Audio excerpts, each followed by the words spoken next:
Hello chess friends, welcome back to our YouTube channel. So in this video, let's have a look at a great chess composition composed by Michael Pasman. This is in fact one of his recent studies, and it was recently published in the Russian magazine. I think it's called as 64. So a very interesting chess study over here. White to play and win the game. Of course, it's not going to be that simple. Black has a pawn on the second rank, which is just about to promote. It's one of the it's one of the studies where you like to take a pause, have a cup of tea, have the chess sets in front of you, and just take the leisure to solve it. It's one of those beautiful problems. So, white to play, win the game. You have to find the sequence of only moves that wins for white because white is in trouble.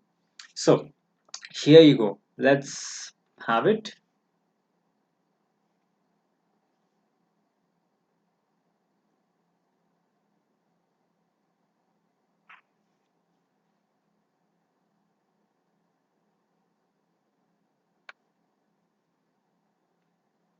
All right, so hopefully you got enough time to process that. It's very interesting chess study. So here you go. Let's begin. White, of course, realizing that the pawn is about to promote, we have only one move, and that is rook to g6 over here. Now, why this only move? It's in fact giving up an entire rook for free. Well, this is the only move that works. Some of you might have already seen knight to g5. Now, the problem with this move is, of course, g1 queen pins your knight over here. So this knight is unfortunately it's useless, and of course that doesn't win. So turns out that the only way to save this position is to go rook to g6, sacrificing the rook on the first move. Now how do we solve this problem if we sacrifice that rook? How do you stop this pawn? It looks like an impossible task after sacrificing the rook, but of course it's possible. So he takes your rook. How do you stop the promotion? In fact, you don't. You just go knight to g5.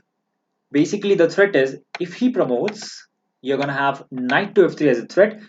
So let's look at black's options now. Of course, g6 pawn hangs, knight over here hangs, and of course, if the king goes to the wrong square, for example, f4, then there is knight to h3. Let me just show you that. King f4, there is knight h3, something like this. The knight can simply safely park itself on the g1 square, and again he has the same issues. The g2 pawn, g6 and the knight all are hanging, and white's extra pawn over here is safe. So that is of course winning for white. So going back, in this position he has to precisely play the move king to f5, attacking the white knight, asking him where do you want to go. There are two squares where the knight will go, of course, in order to stop the pawn. Only one of that is correct. If you have chosen knight to f3, congratulations, that's the correct move. Now, what happens if knight to h3? Why does it not work out? So here's the reason. Knight to e5, the knight saves itself, at the same time protects the pawn on g6. Now bishop takes g2, obviously, and now here comes the point. Knight to g4. The black knight basically attacks the pawn on h2, after which black will have a pawn and knight, and that's more than enough to fight against a knight and a bishop, and that will just be a draw. So let's go back. In this position, knight to f3 is the correct way to continue over here, and the game continues. Now, of course, there are multiple threats again. Knight h4 is the main threat, giving a fork over here.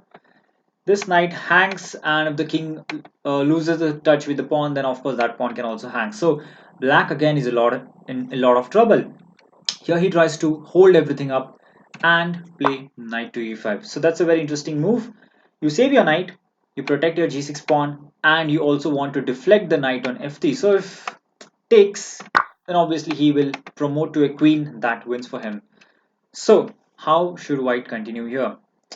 So there's only one move again that is the correct, and that one is knight to d4 check. So we are covering a lot of squares already, and the point is we open up the bishop. So next move we can capture. For example, king to f4 now.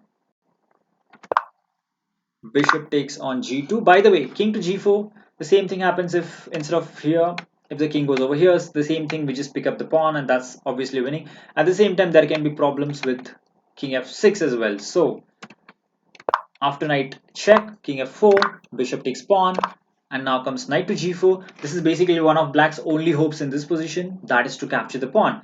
If he captures this pawn, again he has a knight against a knight and a bishop. That is a draw, of course, along with the pawn.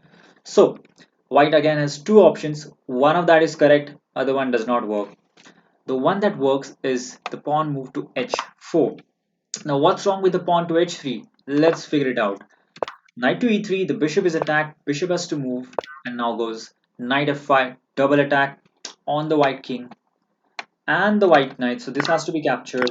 Pawn takes, and here is a sample continuation of how things can go. The bishop can try to stop it, but after king h4, basically, this is just a draw. Alright, so let's go back. At this point, the only correct move for white is to play pawn to h4.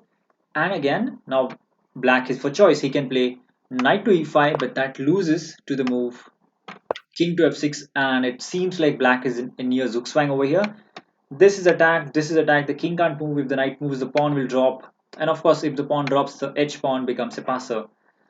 Well, that is totally lost. So of course, here he tries the move king to g3, attacking the pawn. In fact, that's one of his last hopes. And this is the most beautiful part of the problem. We just take the pawn on g6, give him the h4 pawn, and the point is now knight f5 is a wonderful checkmate. Well, what happens if he does not take the pawn? That's one of the obvious questions. Let us say he just takes on g2. This also loses, but slowly. For example, h5, king h3, knight f5. Knight f5 basically takes cover, takes control of these two squares. He has to move his knight now. So knight check here. And after a few moves like this, basically we will have a completely winning position. Let us say knight f5 here. Just to give an example, here comes king here and king to g5. Wonderful way to finish the game. There's no way the knight can't stop the pawn from promotion and white wins. Basically that would happen, but I do like this variation much more. Over here, knight to f5. What an excellent chess composition. And well, the most surprising move was rook to g6, of course. On move number one, you sacrifice your entire rook, and after that it seems impossible to stop the pawn, but of course there is always a way out, always a way to save the position. I really like this kind of resourceful chess problems. It teaches chess studies, pardon me, it teaches us that we should never give up. We should keep looking for more and more resourceful defensive ideas, even in lost looking positions. So hope you enjoy this excellent chess composition chess problem. Thank you for watching, and do subscribe to my YouTube channel. Until next time, bye.